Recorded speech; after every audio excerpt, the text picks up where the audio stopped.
ये कहना चाहता हूँ अपने सब मुसलमान भाई को, एक तो भाजपा की बुराई करना छोड़ दो। क्यों करते हो भाजपा की बुराई? बीजेपी का परचम ऐसा लहरा रहा है कि इसके अलावा कोई नजर नहीं आता। ना मोदी जी से कोई दिक्कत है, और 10 साल के अंदर मोदी जी ने 125 करोड़ लोगों के बारे में, ये नहीं कि उन्होंने हिंदू मुस्लिम के बारे में कभी ऐसे कोई अल्फाज नहीं बोले जिससे लोगों के दिल आहत हुए हों। क्या मुस्लिम दरी बिछाने और झंडा उठाने के लिए ही रह गया? लड़ने के लिए भी मुस्लिम ही रह गया, तो क्यों ना इस बार सब मुस्लिम ही भाजपा को वोट करके देख लें। नमस्कार, आपके साथ मैं हूं विद्यानाथ झा और हम सहारनपुर के देवबंद आ गए हैं और ये स्पेशल आप एडिशन देख रहे हैं जो चुनाव को लेकर है। हम चुनावी समर को कवर करने के लिए निकल चुके हैं और सबसे पहला पड़ाव है सहारनपुर का देवबंद। देवबंद इसलिए क्योंकि सहारनपुर में 39% मुस्लिम आबादी है जो बेहद निर्णायक है। सहारनपुर की अगर बात करें तो बीजेपी सिर्फ 2014 में यहां से लोकसभा चुनाव जीत पाई थी, उससे पहले और उसके बाद यानी कि 2019 में भी बीजेपी यहां से चुनाव नहीं जीत पाई। लेकिन अगर विधानसभा चुनाव की बात करें तो सहारनपुर में 5 विधानसभा की सीटें हैं जिसमें से 3 पर बीजेपी का कब्जा है। इस बार 2024 के चुनाव में क्या होने वाला है और मुस्लिम समुदाय खासतौर से सहारनपुर का किसके साथ जाना चाहते हैं, क्या उनके मुद्दे हैं, क्योंकि देश में इस वक्त कई सारे ऐसे मुद्दे चल रहे हैं जिस पर कहा जा रहा है कि मुस्लिम क्या बीजेपी के साथ जाएंगे, कांग्रेस के साथ जाएंगे या किसी और पार्टी के साथ जा सकते हैं। राम मंदिर के बाद ज्ञान वापी के बाद अब देख रहे हैं आप सीए और यूसीसी, इन सब पर मुस्लिम समुदाय का वोट क्या बढ़ सकता है, क्या वो अपना मन बदल सकते हैं।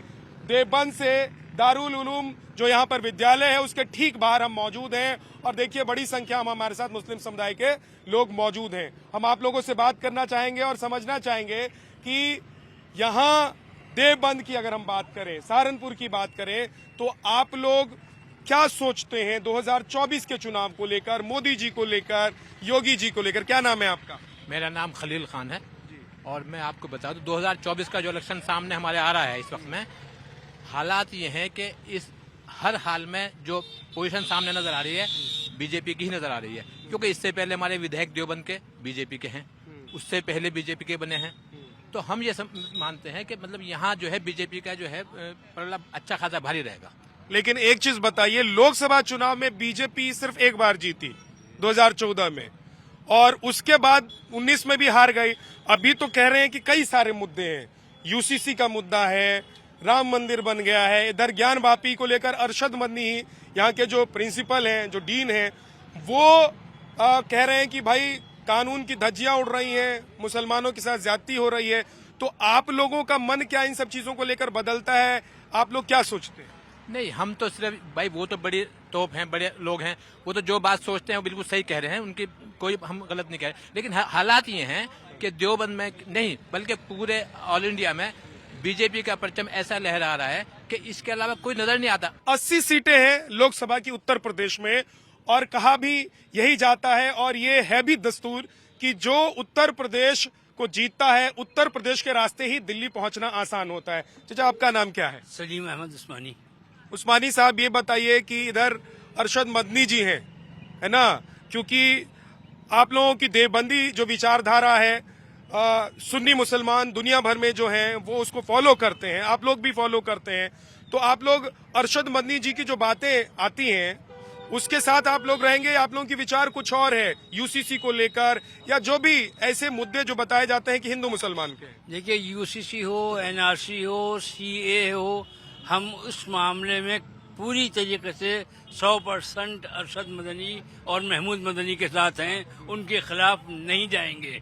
हमने यहाँ देवबंद से पहले भी जब यूसीसी एनआरसी और सीए का मसला चला तो यहाँ से जेल भरो तहरीक हमने चलाई थी, उन्हीं लोगों को कहने पर। वो लोग हमारे कायद हैं, वो इस मामले में जो हमें राय देंगे हम उसी के ऊपर चलेंगे। मुसलमानों की मस्जिदें कहाँ कब्जा ली है? योगी जी ने तो कहा कि दे दो केवल 3 धाम, बाकी रखो अपने मस्जिद तमाम। देखिए, हमारा मुकदमा बाबरी मस्जिद के सिलसिले में क्या था कि बाबरी मस्जिद राम मंदिर की जगह नहीं बनाई गई। सुप्रीम कोर्ट का फैसला आया, हमने कबूल किया, इसलिए कि मुल्क में, देश में अमन, भाईचारा, इत्तेहाद बाकी बना रहे। 2024 में ये नफरत की राजनीति का एक बड़ा फैक्टर होगा? नहीं, देखिए एक बात हो ना, मैं नफरत की और उसकी बात नहीं करना चाहता।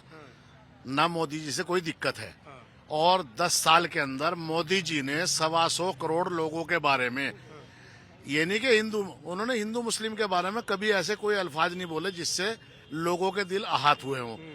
ना हमें उस सियासत से कोई दिक्कत है, लेकिन एक बात सुनो, जो सलीम भाई कह रहे हैं कि ये जो थोड़े से कुछ लोग हैं जो ऊट पटांग बात करते हैं, जिससे एक मजहबी बात बोलते हैं और मजहब पर जो हमला करते हैं, चाहे वो किसी भी पार्टी के लोग हों, उन्हें थोड़ा सा मोदी जी से अनुरोध है हमारा, उन पर रोक लगानी चाहिए। एक बार नाम बताइए। मेरा नाम मोहम्मद शाहिद है। अगर वहाँ 30% मुसलमान को दे रहे थे, 30% दे रहे थे, किस आधार पे? अगर कोर्ट का फैसला था, पहले आया था 30% मुसलमानों को दे दिया जा रहा, जब वहाँ था ही नहीं कोई मस्जिद और नीचे से मंदिर निकला, फिर 30% क्या को दे रहे थे? ये आस्था के आधार पे फैसला दिया गया था, ना कि उस कोर्ट। ठीक है, देखिए जो फैसला वो हो गया, राम मंदिर बन गया, अब क्या 24 के चुनाव में क्या? तो अब तो ये इधर भी हरकत आप खुद देख रहे होंगे। हम क्या मुस्लिम नाराज है इस बात से? बिल्कुल नाराज होंगे, दिल पे जो किससे नाराज है? बीजेपी से नाराज है कि कोर्ट से? हम उस पार्टी से नाराज है जो मतलब जो है ना सही नहीं चल रही। अभी आप कह रहे थे कि मोदी सरकार में जो है लोगों को जो है उज्ज्वला योजना के तहत भी सिलेंडर मिले हैं, मकानात भी मिले हैं, लेकिन देखिए जो मकानात भी मिले हैं, मुस्लिम समाज जब जब मोदी सरकार जुड़ने की कोशिश करता है तब ऐसी घटनाएं हो जाती हैं जिससे एक खाई खुद जाती है, जिससे दूरी बनने का काम हो जाता है।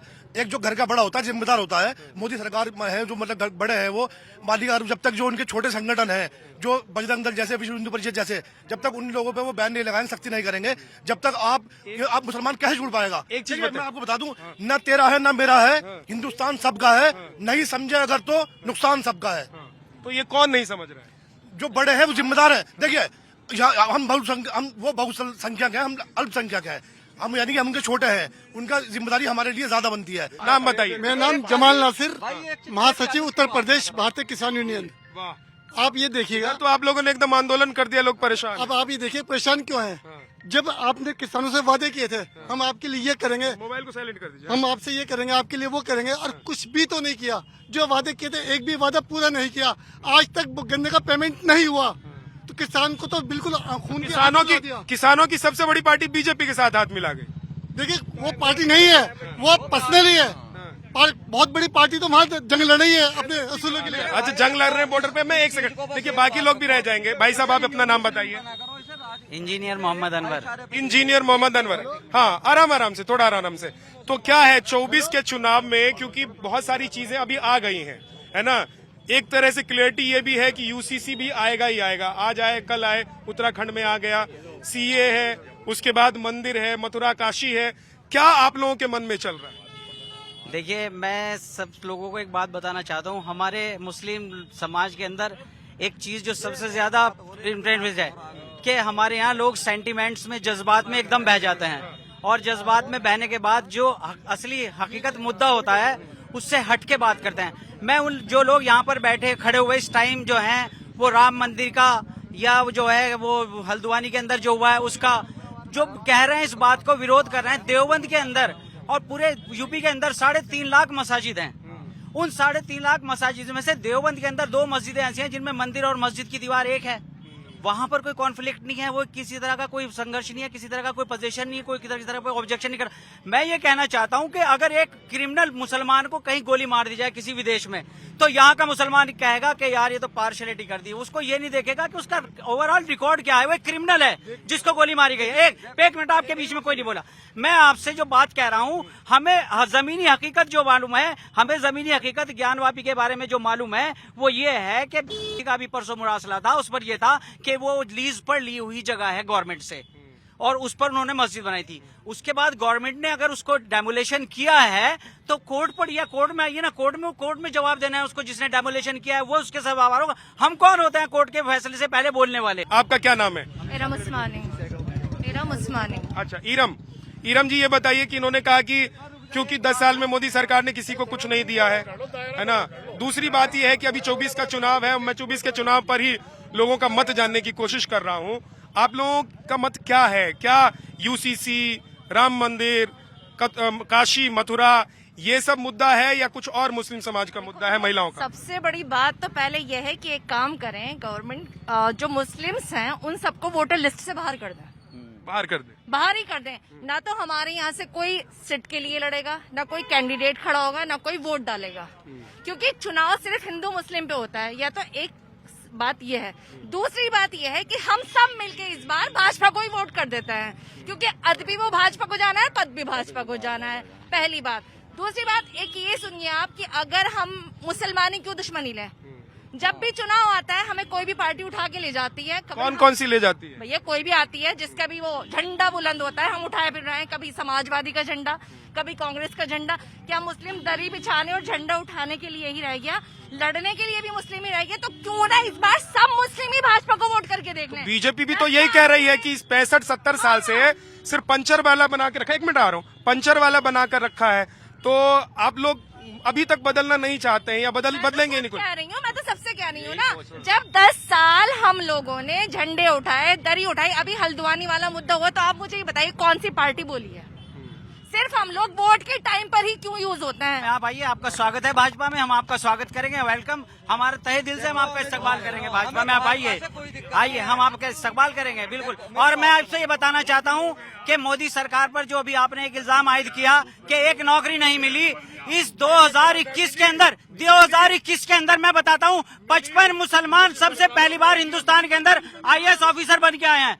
पहले ही आप नेट खोल करके देखिए, अगर 55 मुसलमान पहली बार, जिसमें कांग्रेस ने 65 आपने मेरी बात सुनी, आपने मेरी बात सुनी, आपने मेरा कमेंट सुना, आपने मेरा टोन देखा, तो एक बात बताइए, भाजपा में स्वागत करते हैं, बात स्वागत की नहीं है, बात ये है कि अदबी वो भाजपा में जाना है, पद भी, तो हम लोग ये क्यों झंडा जाता तो जितने MLA और जितने। मैं सबसे पहले ये कहना चाहता हूँ अपने सब मुसलमान भाई को, एक तो भाजपा की बुराई करना छोड़ दो। क्यों करते हो भाजपा की बुराई? अरे अगर वो मकान हिंदू को दे रही तो मुसलमान को भी दे रही, अगर वो अनाज हिंदू के घर जा रहा तो मुसलमान के भी घर जा रहा। ये क्यों हिंदू मुस्लिम में करते हो? क्या मुसलमान ही रह गया? मुसलमान ही एक वो रह गया कि हाँ भाई मुद्दा के भाई चलो भाई कहाँ चलते हैं, मुसलमानों गढ़ में चलते हैं, कहाँ भाई किसे दोगे वोट? क्यों भाई भाजपा हमारी कोई दुश्मन है? क्या नाम है आपका? मेरा नाम शमशाद जंग, मैं कांग्रेस पार्टी का सिपाही हूँ। बात तो फिर इसमें तो कुछ कहने का रही नहीं गया। तो कांग्रेस पार्टी तो लेकिन अब है ही कहाँ? सोनिया जी भी चली गई अब तो छोड़ के, राहुल बाबा को आप लोगों ने भगा दिया था। हाँ चली गई, राज्यसभा में गई। आपको पता होना चाहिए, कांग्रेस तो उत्तर प्रदेश से दिल्ली का रास्ता बनाकर ही कांग्रेस लाएगी। जो दिल्ली में राहुल गांधी देश के प्राइम मिनिस्टर होंगे, और बची 543 MP, 543 में से 400 पार कांग्रेस पार्टी और हमारा गठबंधन लेकर आएगा। अच्छा। और हिंदुस्तान का संविधान, हिंदुस्तान का लोकतंत्र जो आज खतरे में है, इस खतरे को दूर करने के लिए सिर्फ कांग्रेस पार्टी ही। चलिए ये देखिए, इधर तो इनका सिर्फ कांग्रेस है, लेकिन देखिए ऐसे आप लोग अगर, हाँ ये जो अभी कह रहे थे कि मुस्लिम बच्चों को नौकरी नहीं मिली, वो मिली। जब से आजादी के बाद से आज तक भाजपा सरकार में जितने % IPS IAS मुसलमान बच्चे बने हैं वो कहीं नहीं बने हैं। हमारे यहाँ से देवबंद से भी जो है, हमारे यहाँ एक लड़की जज बनी है और एक टायर पंचर वाले का लड़का भी जज बना है। ये मुद्दे को भटकाते हैं और भाजपा जो है इस टाइम बहुत अच्छा काम कर रही। हमारे माननीय मंत्री जी है कुंवर बिरजेश सिंह, हर छोटे बड़े आदमी की शिकायत सुनते हैं, उस पर एकदम एक्शन लेते हैं। आपका नाम क्या है? मेरा नाम मोहम्मद सिराज कुरैशी है। तो आपके में और इनके में इतना फर्क क्यों है? ये भी मुस्लिम है, आप भी मुस्लिम है। इन्होंने पहले से ही राजनीति ऐसी करी है। हाँ बताइए, आप परेशान क्यों हैं? मैं परेशान इसलिए हूँ कि एक बार सिर्फ लोकसभा के चुनाव पर बात कीजिए आप लोगों का ध्यान भटक गया। एक बार मेन बात हो ही नहीं पा रही। मेन बात बताइए। मेन बात यह है कि मोदी जी से किसी को कोई दिक्कत नहीं है। मोदी जी का पूरा देश सम्मान करता है, 125 करोड़ लोग सम्मान करते हैं। और एक बात में मैं ये समझता हूँ कि मोदी जी ने आज तक कभी कुछ ऐसा नहीं किया जिससे लोगों के दिलों को तकलीफ पहुंची हो या आहत हुआ हो मामला। जहाँ तक योजनाओं की बात है, भरपूर योजनाओं का लाभ मुसलमान को मिल रहा, हिंदू को मिल रहा।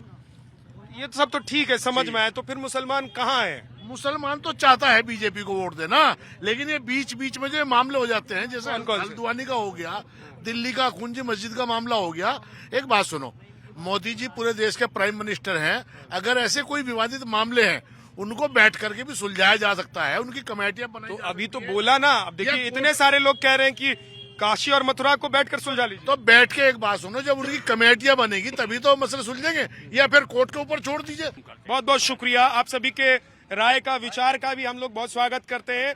और ये तो सहारनपुर में देवबंद से आपने देखा कि 2024 से पहले मुस्लिम समुदाय के जो लोग हैं उनका रुख क्या है, नाराजगी क्या है, मन क्या है, कहां जा सकते हैं, क्यों जा सकते हैं। कल फिर एक नई जगह से, नए लोकसभा से आपसे मुलाकात होगी। नमस्कार, आप देखते रहिए नव भारत।